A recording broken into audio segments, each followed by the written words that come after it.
Hello everyone and welcome to the official SWGT YouTube channel. My name is Rune.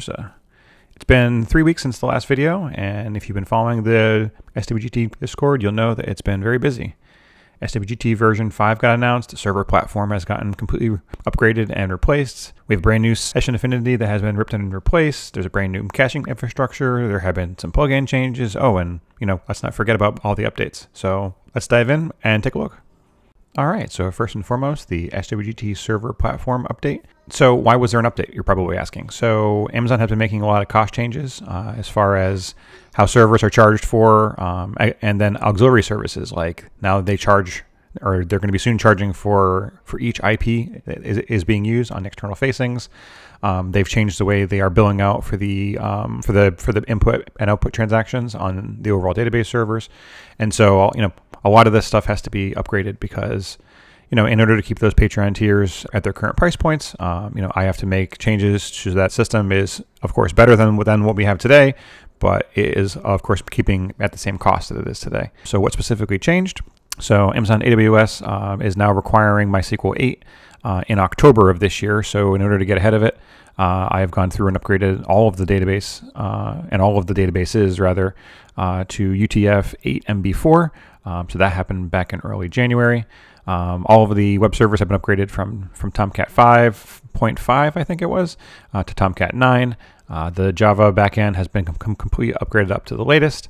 I've introduced a new platform tool called Couchbase DB, which is a middleware cache, and I'm using that to cache things like monsters and things like skills, things that are not changed rarely.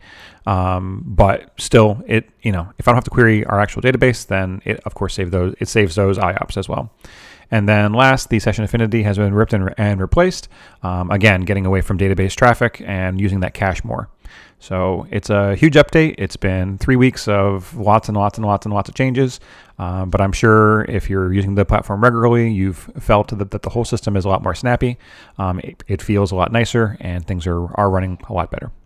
All right, let's dive into some real changes now. So in the top search box here, you can now search for your monsters. So let's just say Helena, and it'll take you right into the monster search feature. So under tools, under monster search is a new menu option that I added, and where to use has also been rebranded as monster search. But I kept the menu option because, again, it was already there and people are already used to using it. So just wanted to keep it all the same, but just wanted to give people an easy way to search for individual monsters without having to go through where to use and then use a drop down and blah, blah, blah, blah. It just made it long and take forever. So just a nice quick search way there.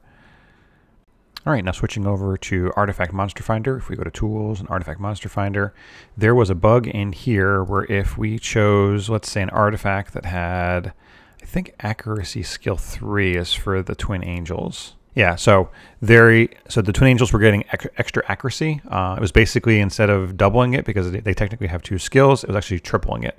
So that bug fix is done. And then I did go through and add intangible support here.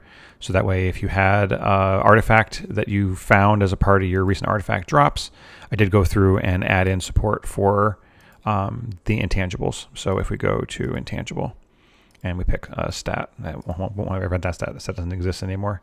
Let's say one with speed. So now the intangible artifacts are now supported as well. There's another bug that I went through and fixed. If we go to, let's wait for this to load. If we go to, say, one of our defenses and we go to contribute, there's a bug where strategy was always getting added and it was getting added as a blank. So that bug, of course, is fixed. Under the leaderboards and actually in platform wide, I don't have any recent data for Siege, so it's going to show pretty much old stuff. But I did go through and add in the ranks for Punisher 1, 2, and 3 support. So that is done platform wide. All leaderboards, all Siege pages, all World Guild Battle pages, rankings, all this stuff. All that is done. There was also another bug in, let's say we go into Rune Detail and we pick Blade and we go to the gem permutations. There's a bunch of bugs. It was not recommending the same stat to be re-rolled. So for instance, defense could be a 13. It wasn't going through and recommending a new version of a defense here. Obviously for hero, it's not going to recommend it, but for legendary, it will recommend a 13, of course, plus the extra 10 on there too. So that was another bug that was reported as well. Now flipping over to monster view, If we go to, let's say, Camilla. So Camilla, the way Comptos implemented the twin angels is actually in a weird way. They actually put it such that they called it an other skill. But technically, Camilla has other skills too, because when she kills a unit with her skill 1, it calls skill 2. And so these actually were cross-referenced and linked, and so it actually would cause the skills to be shown up twice. So that was another bug that was easily fixed and squashed. One more thing before we switch from monster views, I did go through and add in support for the new quote-unquote monster normal storage that they added. So the platform now, of course, does support that too as well. All right, and one last item for platform-wide. If we go under battle logs and we search for, let's say, our siege tests, Comptos did go through and make some data packet changes, and so because of those data packet changes, actually siege tests were no longer being recorded.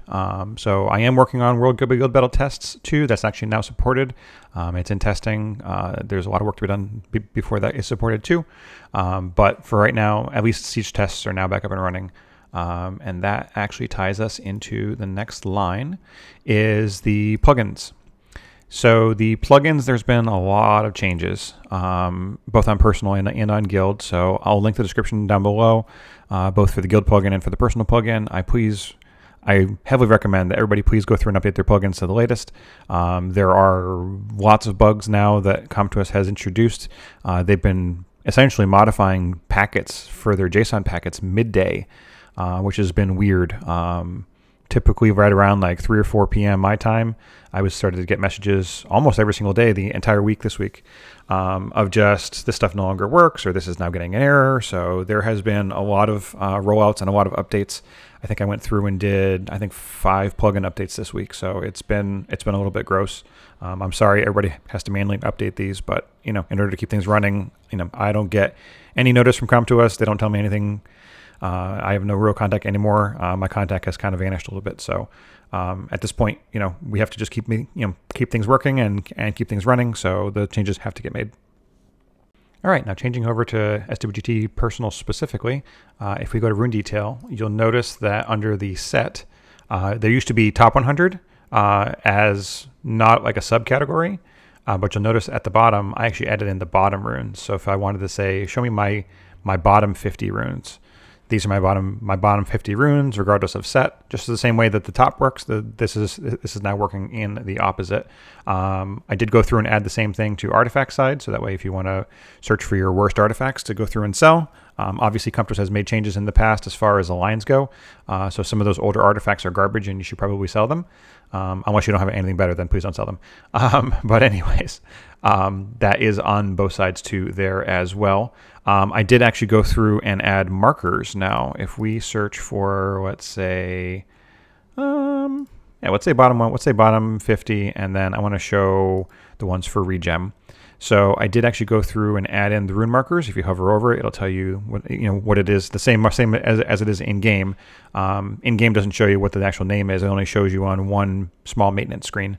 But I did go through and have that go through and match. I also did go through and add in the set bonuses now for all these runes. And I did update all of the set bonuses to match what it says in game. So I had to go through and tweak all of the descriptions. So for Swift, obviously that increases your speed. For Nemesis, it's going to increase your attack gauge based on the HP lost. For Will, of course, your immunity. So again, everything matches up there now with what's in game. So that's all there. So the top marker and the bottom set descriptions are things that are new on rune previews. And then I did go through on the artifact side and do the same thing. If I go to artifact details, I did go through and add in, you already had the top 100. I didn't go through and add the bottom 100 now. So if I wanted to say, show my bottom 100 artifacts, here are all my bottom artifacts now. Like if we take a look at this one right here on Rune, like, who would even keep this thing? It provides no value whatsoever. So I have some housekeeping to do on my account, obviously. Same thing probably for everybody else. So these filters should really help everybody up their game as far as making their artifacts better, as far as their runes better too. And then I added in the same markers. Again, if you hover over the number, it'll actually tell you what the number means. So markers are there as well on both runes and artifacts. Last two items on the artifact details, I did go through and actually add in the markers as filters. I completely forgot to talk about that before I started showing off all the little marker changes. So that is a new feature as well. And then the last changes is over on the friend side, which people probably don't even know about because probably nobody uses it. And I'll have a whole video on friends later. I've been really working on this.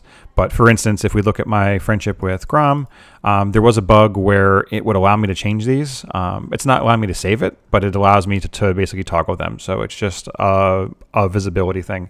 I went through and fixed that bug as well. All right, now flipping over to the guild side, the first item up for business here is plugin changes. Same thing like personal, the plugin has been changing for the guild side as well. And so please, again, I will include a link in the description down below. Please, everybody, update your guild plugin up to the latest if you haven't already.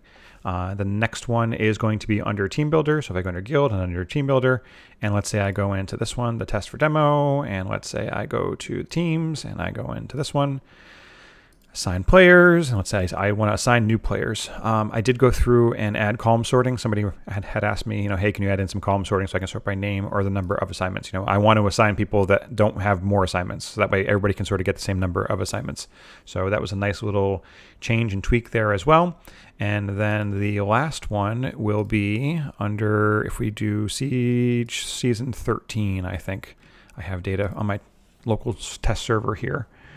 The last one is for defense placements. So again, going back to all the different battles that we had and all the times that we had, when you group by defense, in the past, there was a pagination on this table.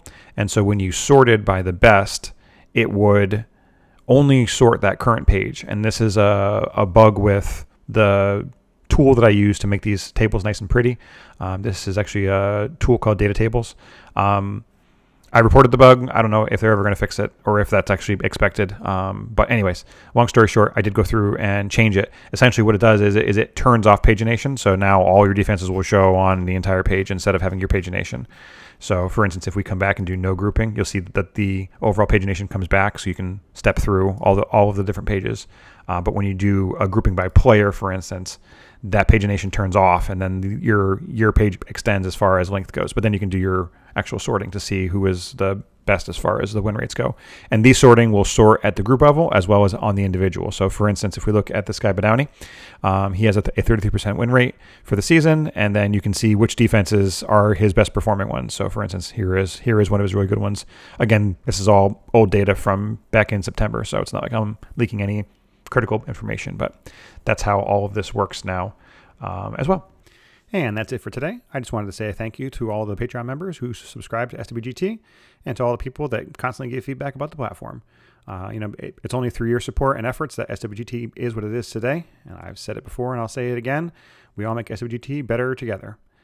And with that, don't forget to smash those like buttons, and I'll see all of you on the battlefield.